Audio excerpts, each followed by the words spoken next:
Avec votre permission, messieurs, nous continuerons de vous exposer notre dossier des atrocités allemandes dans les pays de l'Ouest de l'Europe de 1939 à 1945, en retenant de ce témoignage, outre les faits particuliers qui, pris un à un, constituent tous, autant les uns que les autres, des crimes de droit commun, cette idée générale sous laquelle nous avons placé tout notre exposé, tout notre travail, de la terreur allemande voulue, conçue comme moyen de gouvernement de tous les peuples asservis. Nous nous souviendrons de ce témoignage rapporté par ce témoin français, au terme duquel, à Vienne, lorsqu'on veut faire peur aux enfants, on leur parle du camp de Mauthausen. Les gens arrêtés dans les pays de l'Ouest sont donc déportés en Allemagne, où ils sont enfermés dans des camps ou dans des prisons.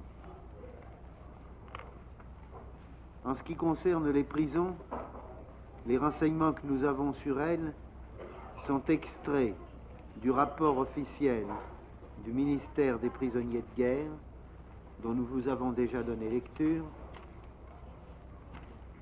et qui est cet ouvrage broché que vous aviez ce matin entre les mains.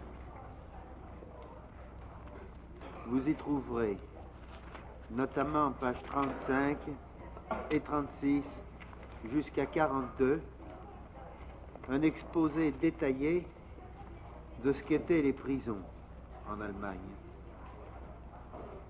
Celle de Cologne est entre la gare de marchandises et la gare principale. Et le procureur général de Cologne, dans un rapport dont il est fait usage dans ce travail. You mean in F274? 35. F174. Yes. Il est déposé depuis ce matin, Monsieur le Président. C'est page 35. 274? 175. 174. 274, je vous prie de m'excuser.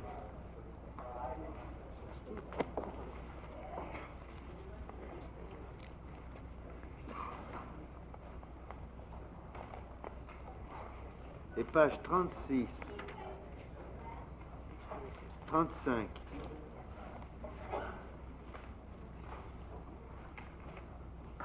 Le tribunal lira que la prison de Cologne, où sont internés de très nombreux Français, est placée entre la gare de marchandises et la gare principale, de sorte que le procureur général de Cologne a pu écrire dans un rapport qui est utilisé par le ministère des déportés et prisonniers pour établir ce travail qui vous est soumis, que la position de cette prison est si dangereuse qu'aucune entreprise de guerre ne consentirait à fournir les précieuses matières à une fabrique installée dans les lieux. Or, pendant les bombardements, les détenus n'avaient pas droit aux abris. Ils restaient dans leurs cellules, fermés à clé, même en cas d'incendie. Les victimes des bombardements dans les prisons furent très nombreuses. Le bombardement de mai 1944 fit 200 victimes à la prison de l'Alexanderplatz à Berlin. Les locaux étaient toujours sales, humides, exigus. les détenus étaient 3 ou 4 fois plus nombreux que le permettait l'agencement des lieux à Aix-la-Chapelle. Dans la prison de Münster, les femmes en novembre 1943 ont séjourné dans un sous-sol sans air. À Francfort, les détenus avaient pour cellules des espèces de cages en fer de 2 mètres sur 1,50 mètre.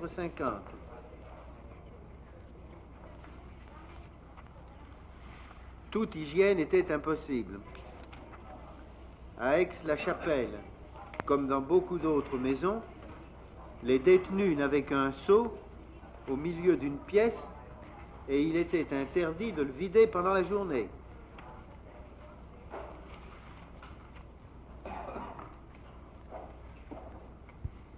La nourriture était très réduite. En général, un café ersatz le matin, avec une mince tranche de pain, une soupe à midi, une mince tranche de pain le soir, avec un peu de margarine, ou de saucisson, ou de marmelade.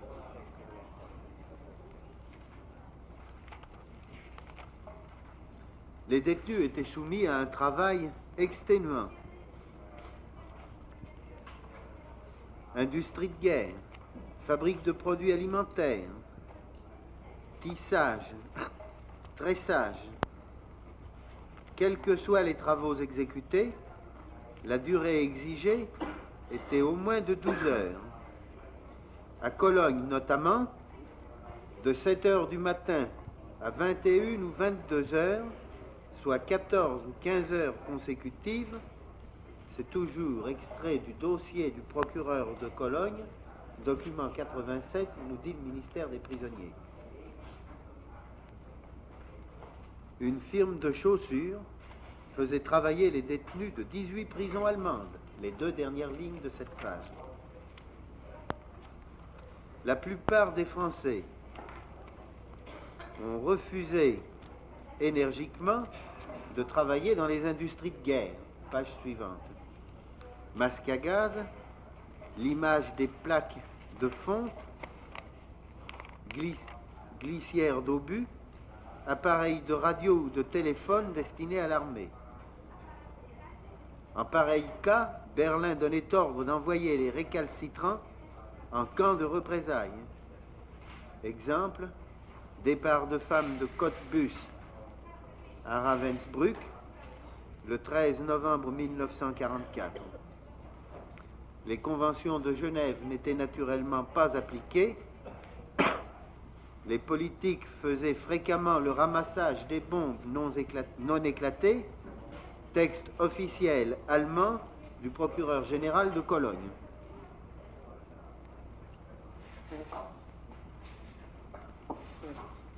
Le contrôle médical n'existait pas. Aucune mesure prophylactique n'était prise dans ces prisons en cas d'épidémie. Ou bien le médecin SS donnait sciemment des contre-indications. À Dietz-sur-la, sous l'égide du directeur Kamra, ancien major de l'armée allemande, les gardiens SA ou SS frappaient les détenus. La dysenterie, la diphtérie, les lésions pulmonaires, les pleurésies ne justifiaient pas l'arrêt du travail et les grands malades travaillaient jusqu'à la dernière extrémité, n'étant admis au lazaret qu'exceptionnellement.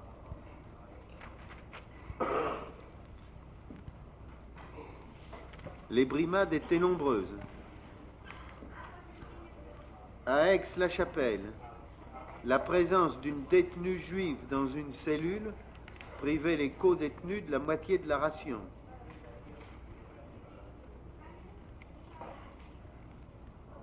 À Anracht, le passage aux toilettes devait avoir lieu sur commande.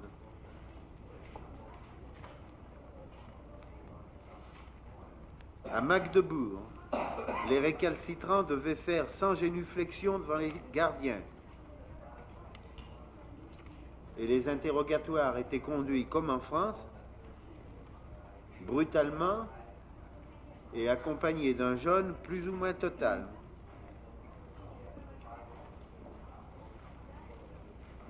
À Asperg, le docteur faisait faire des piqûres au cœur des détenus, ce qui entraînait la mort. À Cologne, les condamnés à mort étaient perpétuellement enchaînés.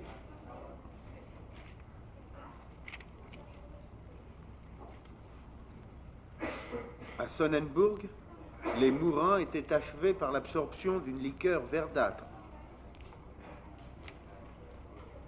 À Hambourg, les juifs malades étaient tenus de creuser leur fosse jusqu'à ce qu'épuisés ils tombent dedans.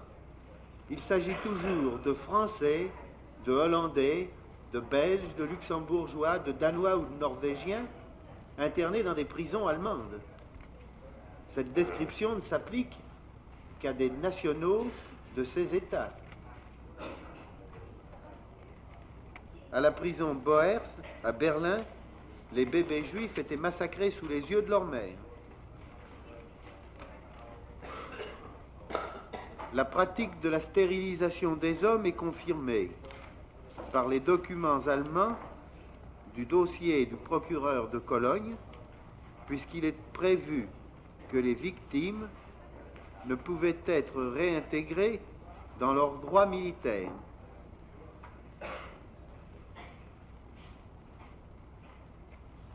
Ces mêmes dossiers comportent des documents qui indiquent quel rôle jouaient les enfants emprisonnés.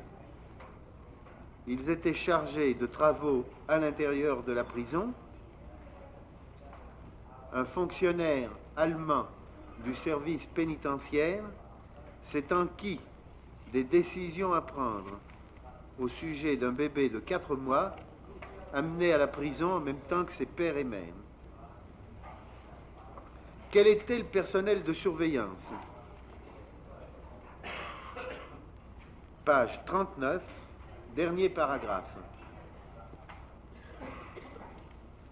Recrutés parmi les NSKK et les SA pour leur conception politique, à l'abri de tout soupçon et leur assouplissement à une discipline particulièrement rude. Dossier du procureur général de Cologne.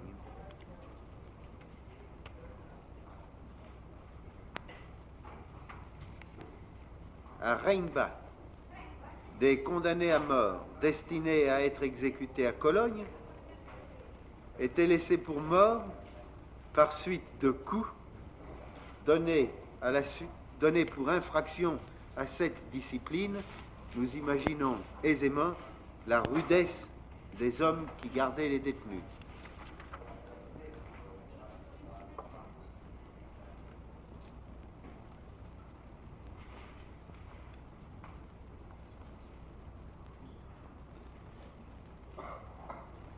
Sur les exécutions, les textes officiels allemands nous donnent des précisions.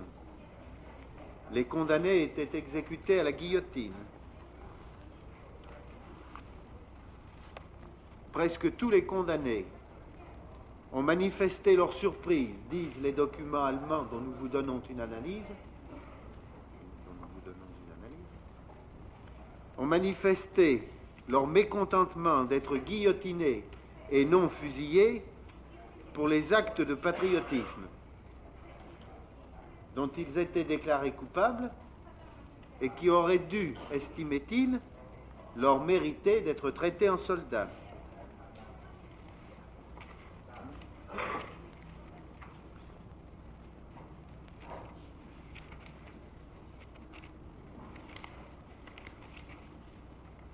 Parmi les exécutés à Cologne se trouvaient des enfants de 18 et 19 ans et une femme. Des Françaises détenues politiques ont été extraites de la prison de Lübeck pour être exécutées à Hambourg. Les chefs d'accusation étaient presque toujours les mêmes: aide à l'ennemi. les dossiers sont incomplets.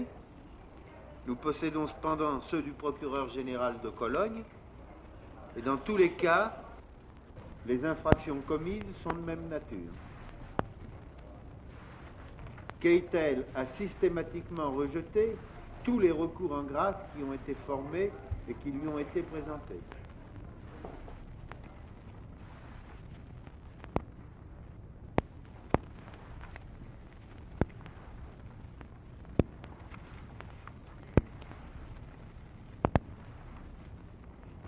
Pour pénible et même parfois terrible que soit la condition des gens détenus dans les prisons, elle est infiniment moins cruelle que celle des Français qui ont le malheur d'être internés dans les camps de concentration. Ces camps, le tribunal les connaît déjà. Mes collègues des Nations Unies ont fait un long exposé sur la matière et le tribunal se souvient d'avoir eu sous les yeux une carte donnant la place exacte, la situation exacte de chacun des camps qui existaient en Allemagne et dans les pays occupés. Nous ne reviendrons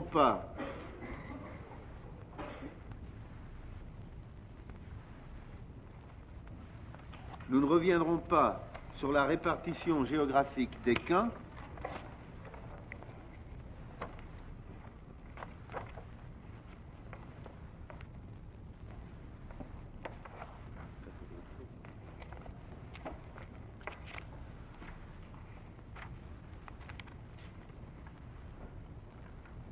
Avec la permission du tribunal, pour ce soir, je traiterai des conditions dans lesquelles les Français et nationaux des pays occupés de l'Ouest ont été conduits dans ces camps.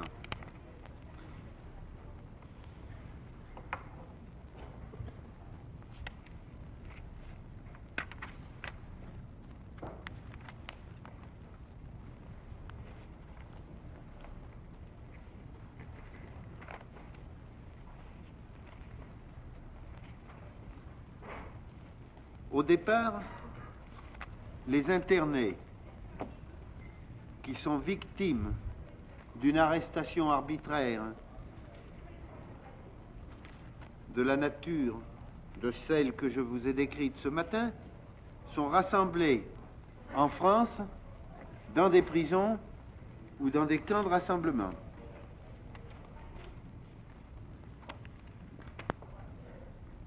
Le principal camp de rassemblement en France est Compiègne. C'est de Compiègne que partiront presque tous les déportés qui seront acheminés sur l'Allemagne. Il existe encore 2 autres camps de rassemblement, Baume-la-Rolande et Pithiviers, réservés surtout aux Juifs, et Drancy.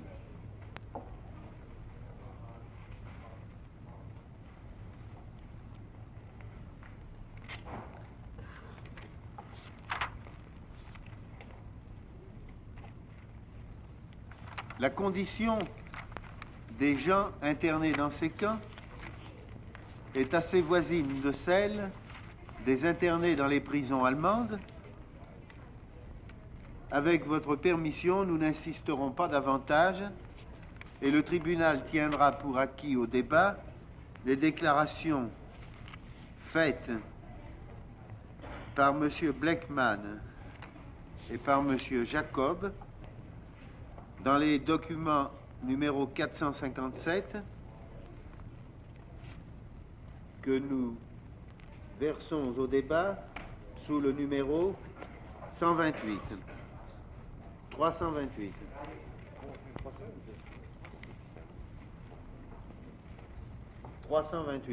Marquez autre chose. Which of these books is this in?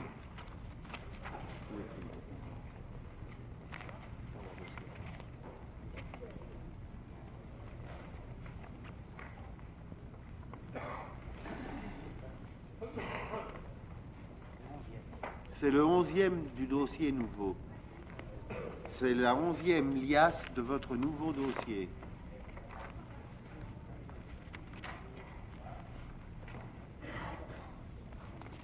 Well, is it a book which is described as deportation? C'est ça. Ce dossier est intitulé Déportation. C'est la 11e pièce de ce dossier.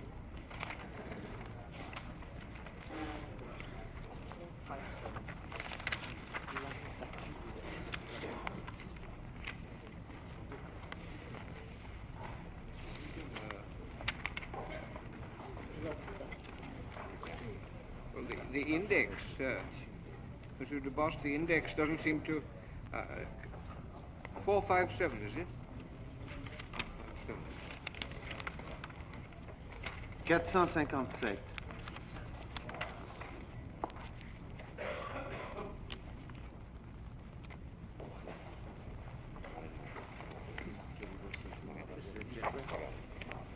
Short one.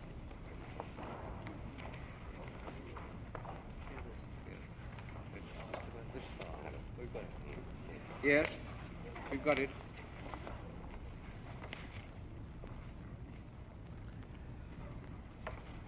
Pour éviter de prolonger et d'alourdir ces débats de citations, de témoignages, qui après tout se ressemblent tous, nous nous contenterons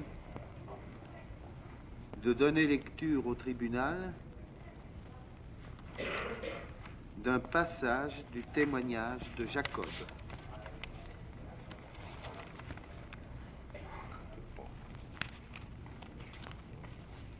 Sur l'attitude de la Croix-Rouge allemande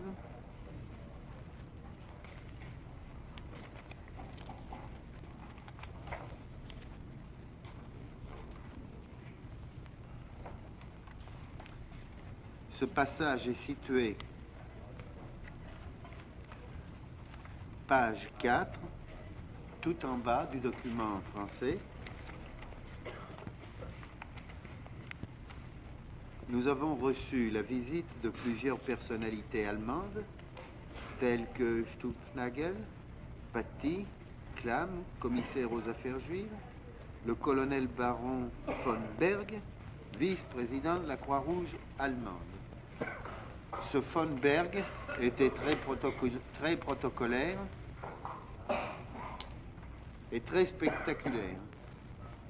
Il portait constamment le petit insigne de la Croix-Rouge, ce qui ne l'empêchait pas d'être inhumain et voleur.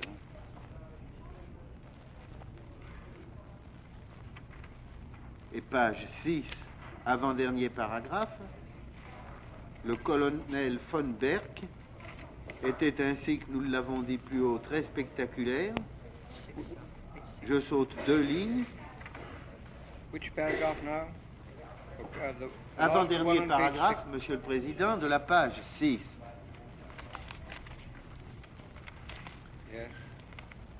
Les 3 dernières lignes de l'avant-dernier paragraphe, malgré son titre de vice-président de la Croix-Rouge allemande, il osait arborer l'insigne.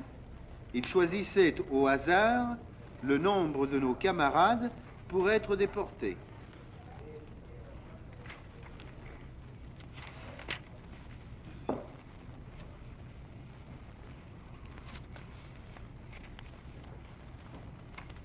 Sur le camp de rassemblement de Compiègne,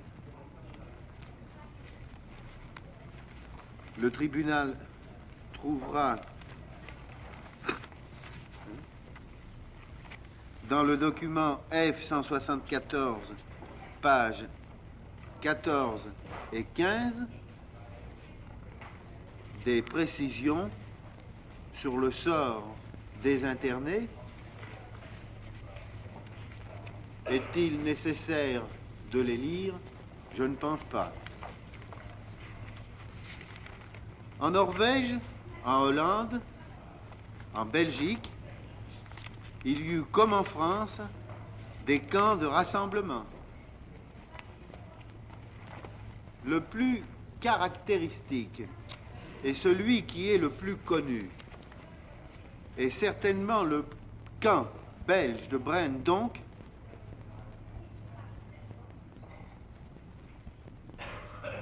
sur lequel il est nécessaire de donner quelques précisions à ce tribunal,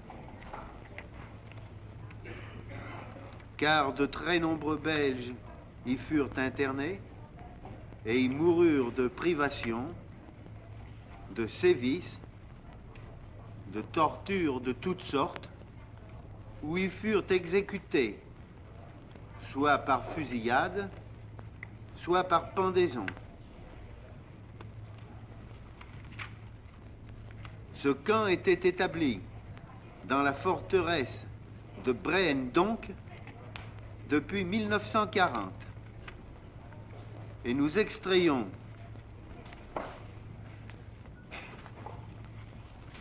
du document que nous avons déjà déposé sous le numéro RF 231, qui est aussi connu de votre tribunal sous le numéro UK 76, quelques précisions sur le régime de ce camp.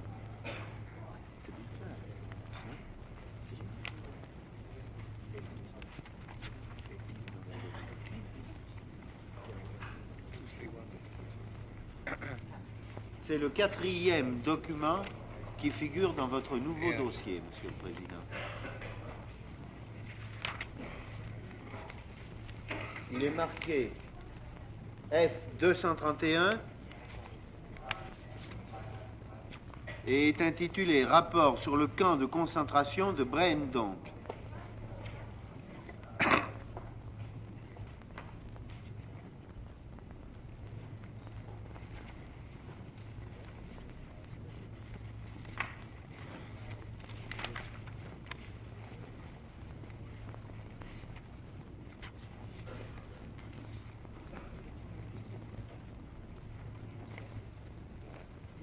What you say the name of the camp is? Braine, donc. B-R-E-E-N-D-O-N-C-K.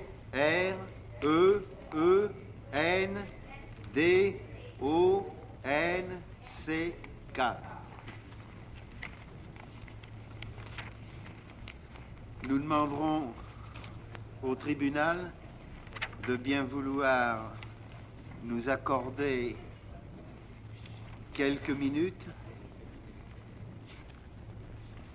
Notre devoir est de lui exposer avec un peu plus de détails le cas de ce camp en raison du nombre considérable de Belges qui y ont été internés et du caractère assez spécial que la détention y a pris.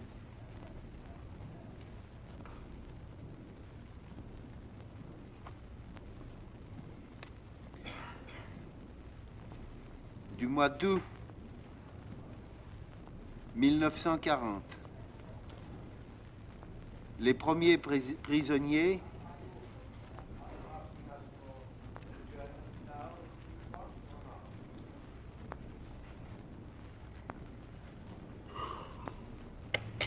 Are you asking us now for an adjournment? Pas du tout, Monsieur le Président. Oh, J'ai certainement été très mal traduit. Je demandais au contraire l'indulgence du tribunal. Et je demandais au tribunal de bien vouloir me permettre la lecture de quelques-unes de ces pages. Oh, I see. Very well. Les Allemands occupent ce fort au mois d'août 1940, commencent à y rassembler des internés dans le courant du mois de septembre. Ce sont des Juifs. Le gouvernement belge ne peut pas savoir combien de personnes ont été internées de septembre 1940 jusqu'au mois d'août 1944, date de l'évacuation du camp et de la libération de la Belgique. On pense cependant qu'il est passé au camp de Braine, donc, de 3000 à 3600 internés. Environ 250 y sont morts de privation. 450 y ont été fusillés, 12 ont été pendus. Mais il faut tenir compte du fait que la plupart des prisonniers de Braine, donc, ont été transférés vers les camps d'Allemagne à diverses époques. La plupart de ces prisonniers ainsi transférés sont revenus. Il convient donc d'ajouter à ceux qui sont morts à Braine, donc, tous ceux qui n'ont pu survivre à leur captivité en Allemagne.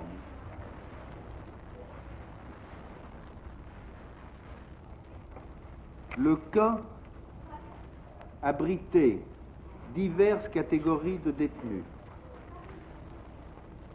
Des juifs, et pour ceux-ci, le régime était très sévère, plus sévère que pour les autres. Des communistes et des marxistes, qui auraient été enfermés en assez grand nombre, mais sans qu'il soit possible aux enquêteurs de donner des précisions. Je résume ce document, Monsieur le Président.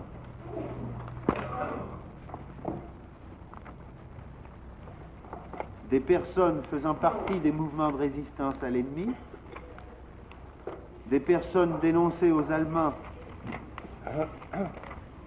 des otages, parmi lesquels Monsieur Bush. Where you got to now? Are you on... Au 4e paragraphe de la 2e page. D. Des otages parmi lesquels M. Vouchery, ancien ministre, et M.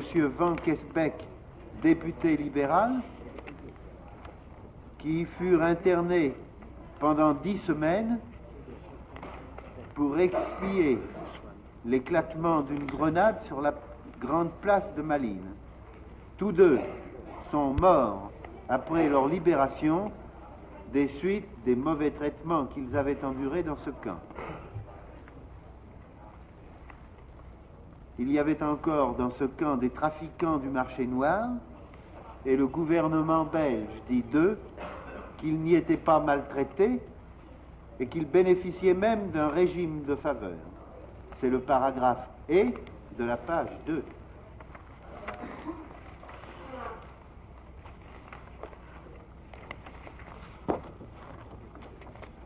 Les prisonniers étaient obligés de travailler. Les punitions collectives les plus répugnantes leur étaient infligées à tout propos. L'une de ces punitions consistait à obliger les détenus à ramper sous les lits et à se redresser au commandement, mouvement qui s'exécutait accompagné de coups de cravache. Vous trouvez ces détails en haut de la page 3 dans le premier paragraphe.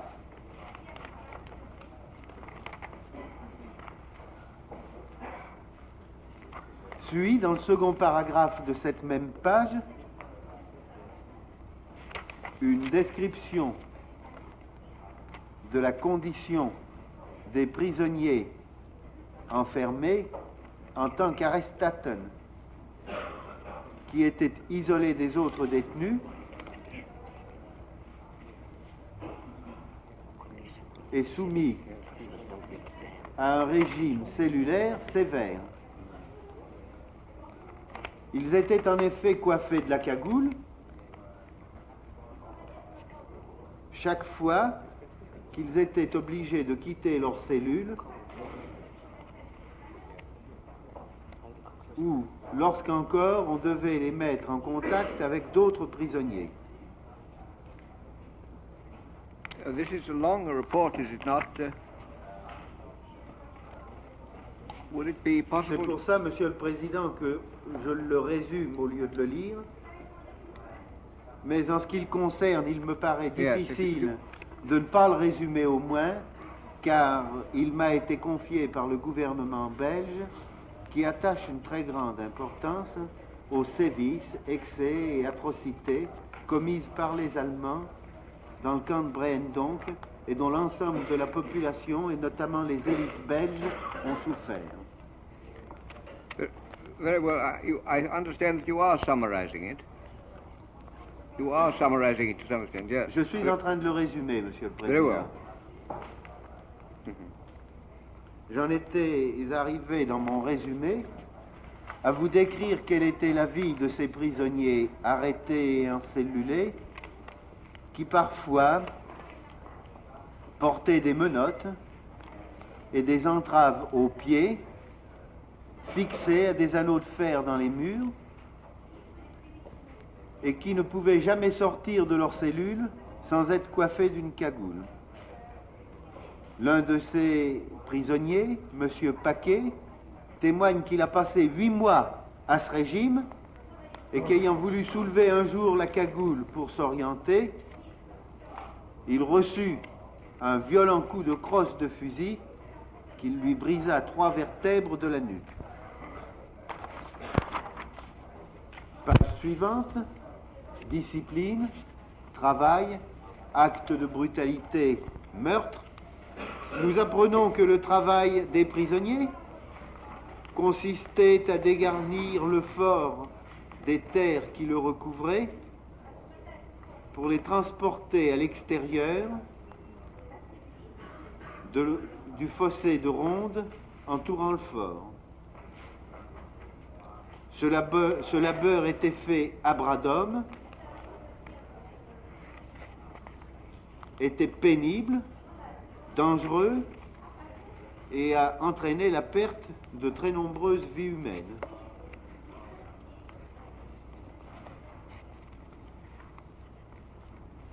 Des wagonnets ont été utilisés. Ces wagonnets lancés par les SS sur les rails ont fréquemment brisé les jambes des prisonniers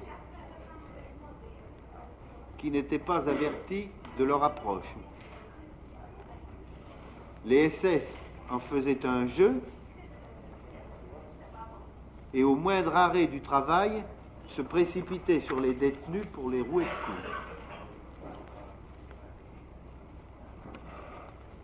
2 pages plus loin, 1 page plus loin, nous apprenons que fréquemment, sans motif, c'est le paragraphe 5, au milieu de la page, des prisonniers ont été jetés dans le fossé entourant le fort. Selon ce rapport du gouvernement belge, des dizaines de prisonniers s'y sont noyés.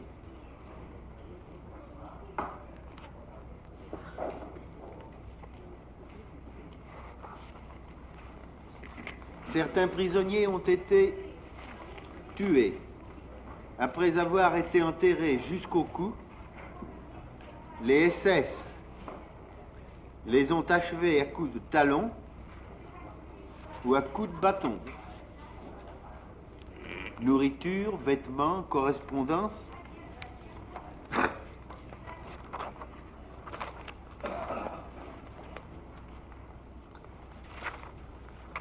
Soins médicaux, nous retrouvons dans ce rapport tous les renseignements qui nous sont fournis par tous les rapports analogues dont je vous ai déjà donné lecture.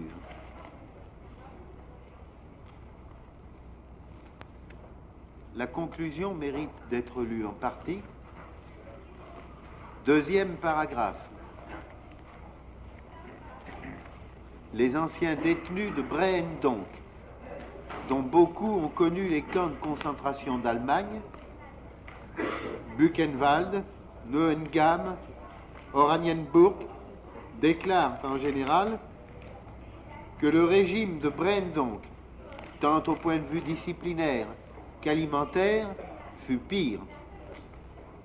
Ils ajoutent que dans les camps d'Allemagne, plus populeux, ils se sentaient moins sous l'emprise de leurs gardiens et avaient l'impression que leur vie était moins en danger.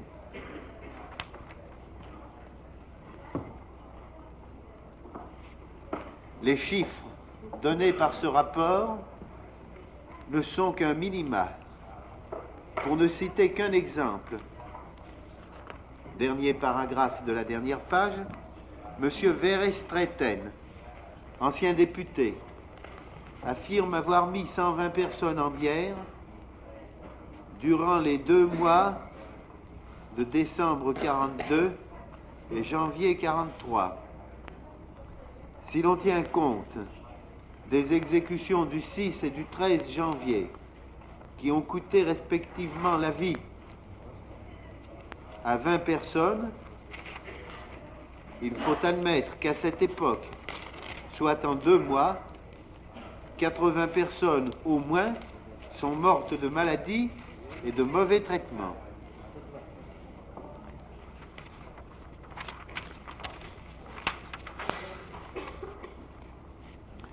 De ces camps, les internés étaient transportés en Allemagne par convoi dont il est nécessaire de donner la description au tribunal.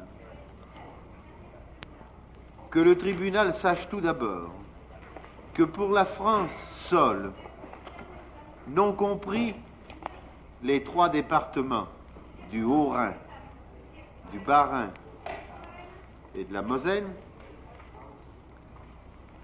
il est parti 326 convois du 1er janvier 1944 au 25 août de la même année, soit en moyenne 10 convois par semaine. Or, chaque convoi a emporté de 1000 à 2000 personnes, et nous savons maintenant, pour avoir entendu notre témoin tout à l'heure, que chaque wagon comportait de 60 à 120 personnes selon les circonstances. Il semble qu'il soit parti de France, non compris les 3 départements déjà cités, 3 convois en 1940, 19 convois en 1941, 104 convois en 1942, 257 convois en 1943.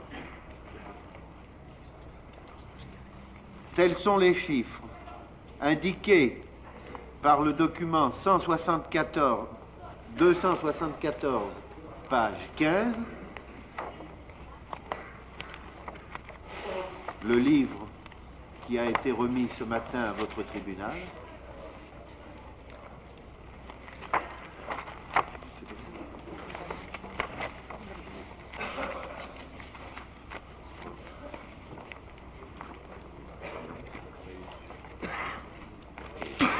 Je demande pardon au tribunal, j'ai lu 4-15, c'est 14 qu'il faut lire.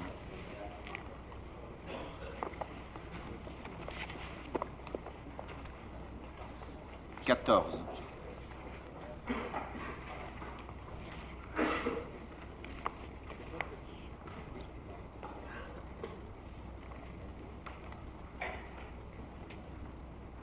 Yes. Ces convois sont presque toujours partis du camp de Compiègne, où furent immatriculés plus de 50 000 détenus, et d'où partirent en 1943 78 convois et 95 convois en 1944.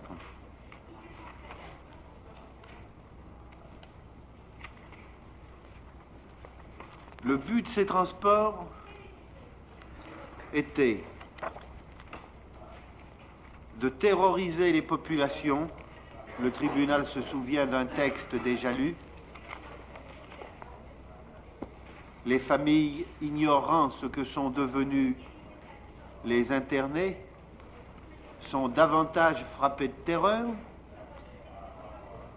mais encore de recueillir, de rassembler une main-d'œuvre destinée à suppléer à la main-d'œuvre allemande défaillante depuis la guerre contre la Russie.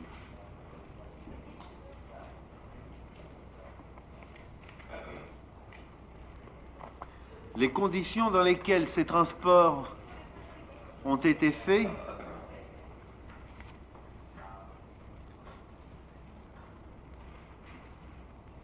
préparent une espèce de sélection de cette main-d'œuvre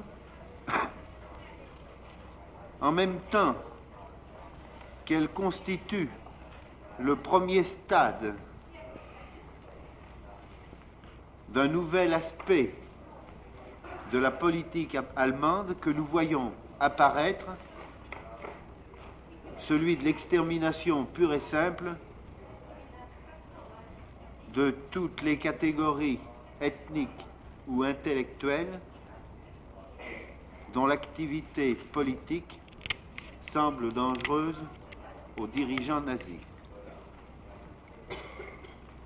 Ces déportés qui sont enfermés à 80 ou 120 par wagon, quelle que soit la saison, qui ne peuvent ni s'asseoir, ni s'accroupir, ne recevront pendant tout le voyage aucune nourriture, aucune boisson.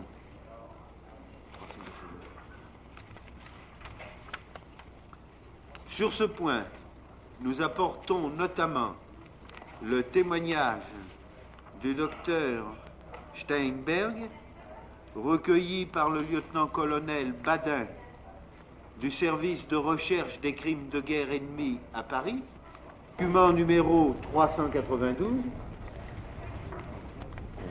que nous déposons sous le numéro d'audience 330, qui est le 12e de votre livre de documents,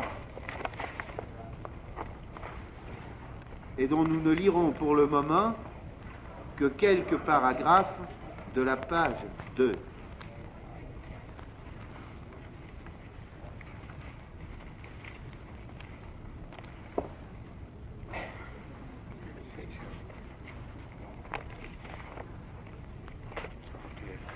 Troisième paragraphe à partir du bas.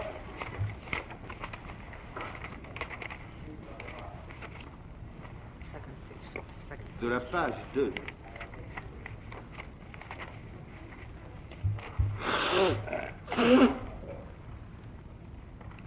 Nous étions entassés dans des wagons bestiaux, à raison de 70 par wagon, dans des conditions d'hygiène épouvantables. Notre voyage dura 2 jours. Nous arrivâmes donc à Auschwitz le 24 juin 1942. À noter que nous n'avions reçu au départ aucun ravitaillement et que nous vécûmes durant ces 2 jours sur les quelques vivres emportés de Drancy.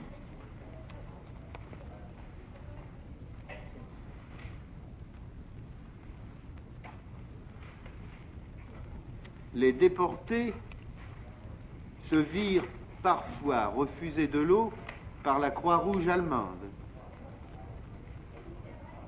Un témoignage a été recueilli par le ministère des prisonniers et déportés, et il en est fait état dans le document RF 274, l'ouvrage broché, page 18.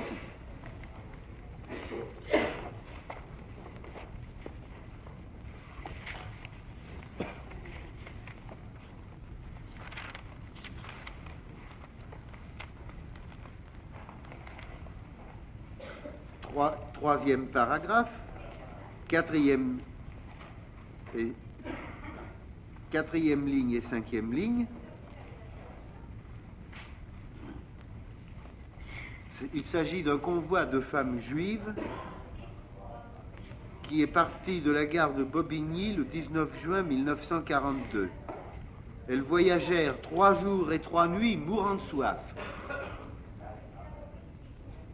À Breslau, elles supplièrent les infirmières de la Croix-Rouge allemande de leur donner un peu d'eau, mais en vain.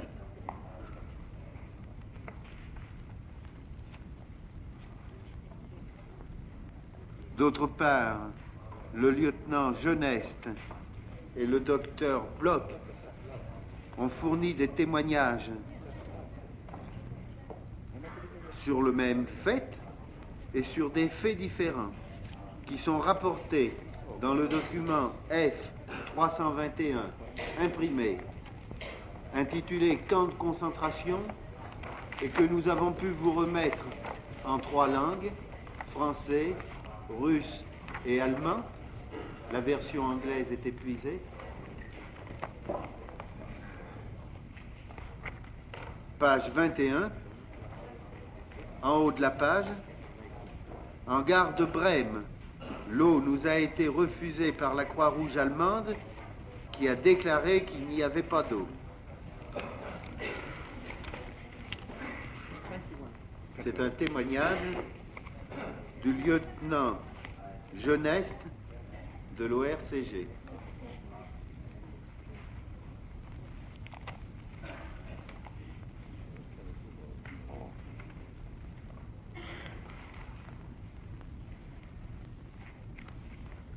Sur cette conduite de la Croix-Rouge allemande, et pour épuiser le sujet, il reste un mot à dire. Le document 321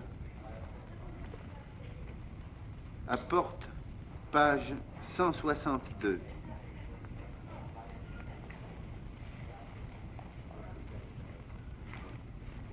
Troisième paragraphe.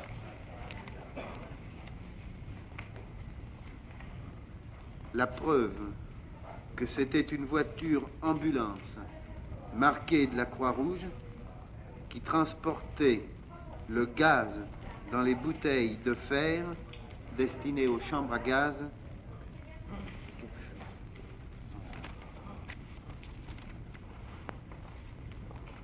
au camp d'Auschwitz.